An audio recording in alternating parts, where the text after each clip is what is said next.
আঘাতকারী ভুলে যায় সে কি করেছিল, কিন্তু ক্ষত যার গায়ে লেগেছে সে প্রতিটা দাগের ইতিহাস মনে রাখে। তুমি হয়তো ছুঁড়ে মারা পাথরটার কথা ভুলে গেছো, কিন্তু নদীর তলদেশে থাকা আজও সেই পাথরটা বয়ে বেড়াচ্ছে।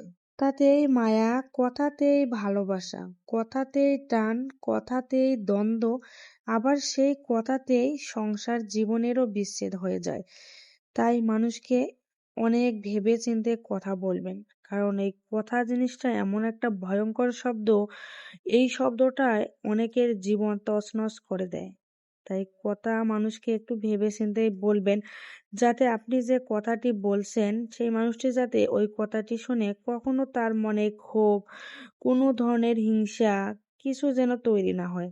তাই মানুষকে অবশ্যই মূল্যায়ন করবেন, মূল্যায়ন করে ভেবে চিন্তে কথাবার্তা বলবেন।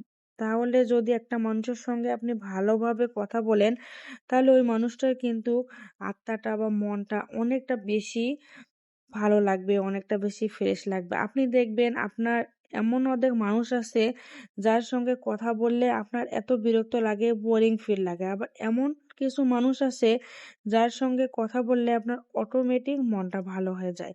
তাই বলেন কথাটা কত পরিমাণে ভয়ঙ্কর একটা শব্দ।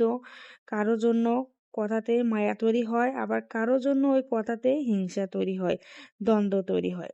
তাই মানুষকে অবশ্যই আমাদের উচিত ভেবে চিন্তে কথাবার্তা বলা, কারণ কথাটাই আমাদেরকে অনেক কাছে টেনে নিয়ে আসে, আবার কথাটাই কিন্তু আমাদেরকে অনেক দূরে নিয়ে যায়।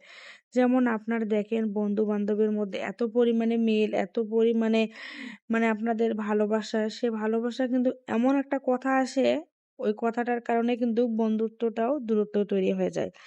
তাই আমাদের উচিত কথাগুলো ভেবে চিন্তে বলা, কারণ কথাতেই মানুষের অনেক কিছু হয়ে যায়। এই পৃথিবীতে দেখবেন বেশিরভাগ সম্পর্কগুলোই কিন্তু এই কথা নামক ভয়ঙ্কর শব্দটার কারণে দূরত্ব বেড়ে গিয়েছে। কারণ আপনি যদি একটা ভালো কথা বললেন, আরেকজন কিন্তু অন্যভাবে লাগাই দিল।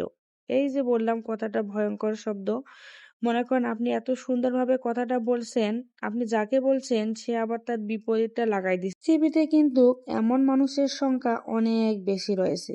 তাই কথাবার্তা এসব মানুষদের কাছ থেকে একটু দূরে বলাই ভালো, কারণ এই মানুষগুলো অনেক বেশি ভয়ঙ্কর। এরাই কিন্তু মানুষের কাছে টেনে নেয়, আবার এরাই মানুষের সম্পর্কগুলো নষ্ট করে দেয়। তাই মানুষের সঙ্গে আমাদের কথাবার্তা ভেবেচিন্তে বলাই উচিত। প্রত্যেকটা মানুষকে আমাদের সম্মান দেওয়া উচিত, প্রত্যেকটা মানুষের সঙ্গে ভালো ব্যবহার করা উচিত। ঠিক কিনা? কথাগুলো কেমন লাগলো অবশ্যই কমেন্টস করে জানাবেন, আর রান্নাটি কেমন হয়েছে সেটাও কমেন্টস করে জানাবেন। যেহেতু বৃষ্টি চলছে আর বৃষ্টির সময় এই খাবারগুলো খেতে ভালোই লাগে। যদি ভিডিওটি আপনাদের কাছে ভালো লাগে অবশ্যই লাইক কমেন্ট শেয়ার করে পাশে থাকবেন। সবাই ভালো থাকেন, সুস্থ থাকেন, আল্লাহ হাফেজ।